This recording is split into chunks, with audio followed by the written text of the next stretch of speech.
அவனும் உங்க ஆள் உண்மைய சொல்லிட்டான். ஏன் சார் இந்த டிராமா? சொல்லுங்க, எதுக்காக? சொல்லுங்க சார், எதுக்காக இதெல்லாம்?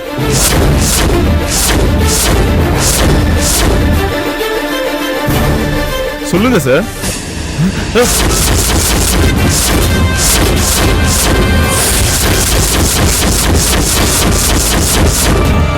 நான் கலாவதின்னு என்கிட்ட வேலை செய்யற பொண்ண கெடுத்துட்டேன். அவ அந்த விஷயத்த பிரேமா கிட்டையும் கல்பனா கிட்டையும் சொல்லிட்டா. அவங்க என்ன 10 பேருக்கு முன்னாடி செருப்பால் அடிச்சு அவமானப்படுத்திட்டாங்க. எல்லா அமளியும் அடங்கட்டுன்னு 3 வருஷம் காத்திருந்தேன். ஒரு நாள் ஆபீஸ் முடிஞ்சு லேட் நைட்டு வீட்டுக்கு வந்துட்டு இருந்தா பிரேமா. அவளை கார்ல வச்சு மயக்க மருந்து கொடுத்து கெடுத்துட்டேன். ட்ரெஸ் இல்லாம போட்டோ எடுத்து நெட்லயும் போட்டுட்டேன். அவமானம் தாங்காம அவ ரயில் முன்னாடி பாஞ்சு செத்துட்டா.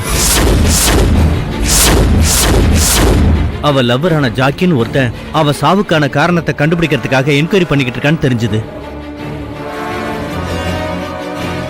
உடனே இவனை வேற மாதிரி லாக் பண்ண. அன்னைக்கு என் கார் ரிப்பேர் ஆனதால ராகுலோட கார்ல தான் நான் போனேன். என்கொயரி பண்ண ஜாக்கி ராகுல் தான் கொலைகாரன்னு நினைச்சிட்டான். அந்த சமயத்துல தான் ஒரு 100 ரூபாய் நோட்டை வச்சு இவனை மடக்கி எதிரியான கல்பனாவ இவன் கையால கொல்ல வச்சா அவ சாவா, இவன் கம்பி எண்ணுவான். 2 வேளையும் முடிஞ்சிடும்னு நினைச்ச. மாட்டிக்கிட்டேன்.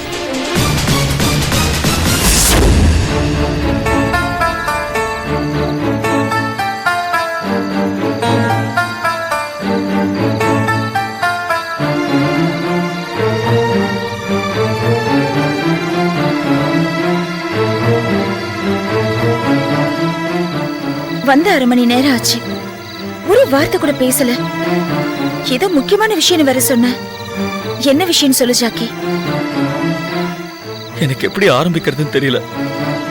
உங்ககிட்ட சொன்னா நீ எப்படி ரியாக்ட் ஆவேன்னு தெரியல. எதுக்கு இப்ப கண்கலங்கி பேசுற? என்னாச்சு? என்ன நீ மன்னிக்கணும்.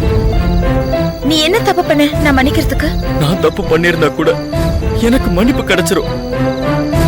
ஆனா எதுவும் தெரியாத ஒரு அப்பாவிய ஒரு நல்லவளை தப்பு பண்ண வச்சதுக்கு எனக்கு எந்த ஜென்மத்திலையும் எங்கேயும் யாருக்கிட்டையும் மன்னிப்பே கிடைக்காது.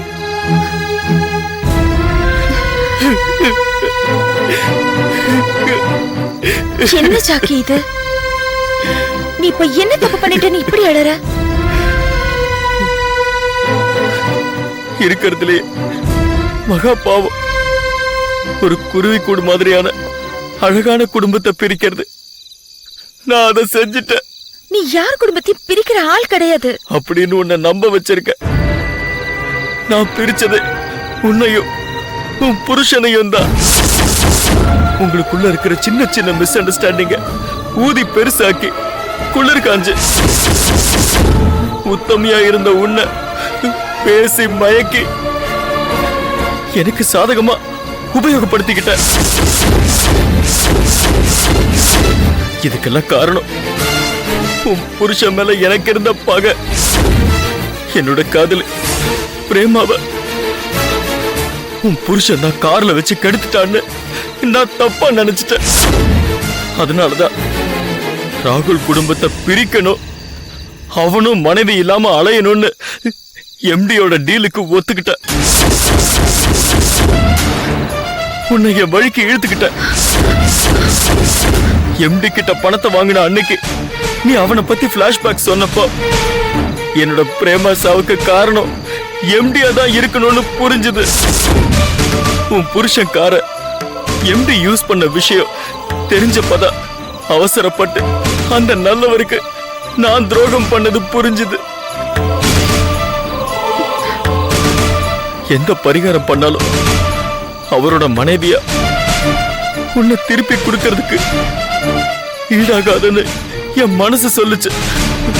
ஆனா உன்னை உன் கணவன் கிட்ட இருந்து பிரிச்ச நானே மறுபடியும் அவர் மனைவியா வாழுன்னு எப்படி சொல்றதுன்னு புரியாம தவிச்ச.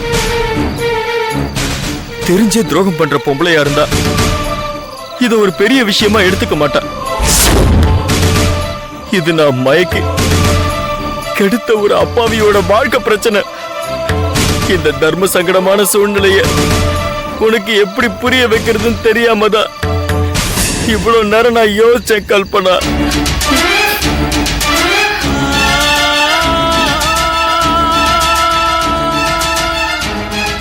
என்ன மன்னிச்சிரு, என்ன மன்னிச்சிரு.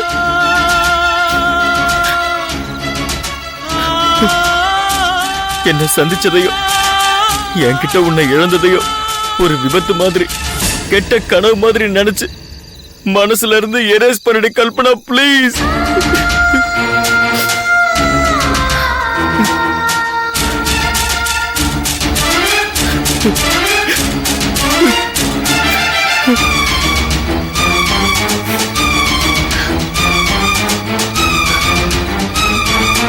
தயவு செஞ்சு அப்படி பார்க்காத.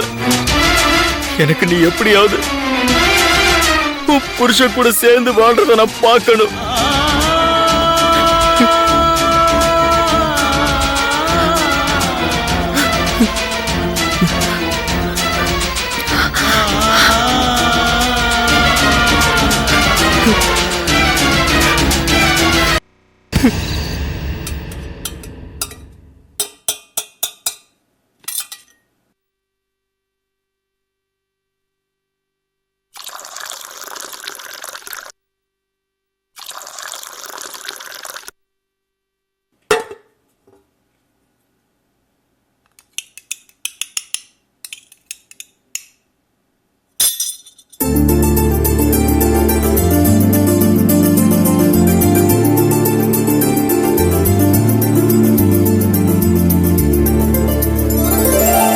Kalpana, good morning. Coffee ready. எந்திரி கல்பனா, இன்னில இருந்து உனக்கு பிடிச்ச காஃபிக்கே நானும் மாறிட்டேன். எந்திரி கல்பனா. கல்பனா, கல்பனா.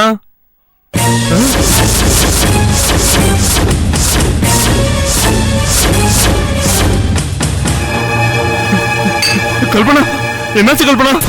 கல்பனா, கல்பனா, கல்பனா.